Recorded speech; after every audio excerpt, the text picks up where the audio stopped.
Because maybe just Play With Me, maybe your dad Play With Fire, I don't know. Yeah, it was. I don't know. I haven't really read into to why, but that song just resonated so strongly with me, and I would just play it over and over again, you know. And I think maybe because it's so dark and sad and that kind of thing. But then also I loved the happiness of the Beatles and like the Everly Brothers and rock and roll and Elvis and it just, you know, it just made me feel good. It was so powerful, and like Otis Redding would make me cry, you know. It just sounded like he cared so much, you know, and so all these memories came back to me, and I realised why I love music and why I made music, you know, and I'd forgotten all of this. I'd locked this all away, and I also realised that everything I ever did was to try to get my father's acceptance, to try to get his attention. And then when he died, it was like I had no reason to do anything anymore. You know, it was really very hard. And it sounds kind of corny, and I don't mean it to sound corny, because it was very real and it was very painful. But it was weird, because the harder I tried to get him to love me, the less he would love me. You know, he played a lot of mind games with me, and I was only a child and I didn't understand what was going on.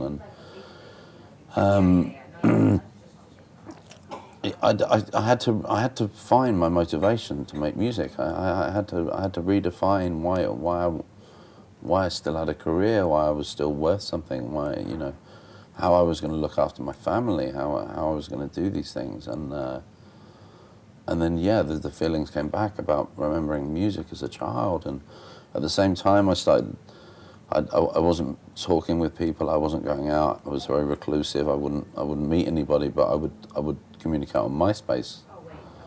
And a lot of fans were writing to me and saying, you know, I've been in hospital paralyzed, you know, and the only thing that's helped me through this horrible process is your music, or I've just gone through a bitter divorce and it was your music that saved the situation for me. And then I realized, you know, that I was helping people in the same way that music had helped me, and that was very important, and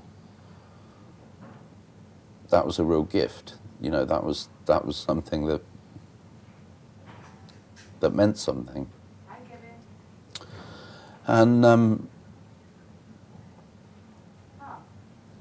I just realized I had to make another record, and I had to make it, and I had to be honest, and I had to stand my ground, and I didn't need to please people anymore, because I knew that I could do it. And I was scared. I was really scared while I was making the record, and the better the record sounded, the more scared I got. How come? Because of the high expectation level you...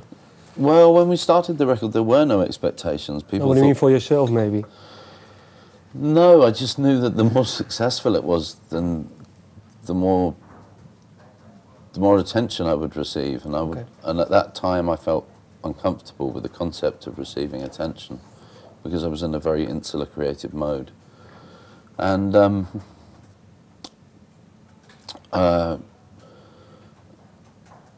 you know, I just stuck at it, and the more scared I got, the more I soldiered on. And I'd go on benders, I'd go to the pub, I'd get drunk, try to blot it out, but then it just kept coming back. You have to finish this, you have to finish this. If you don't finish this, you're not a man.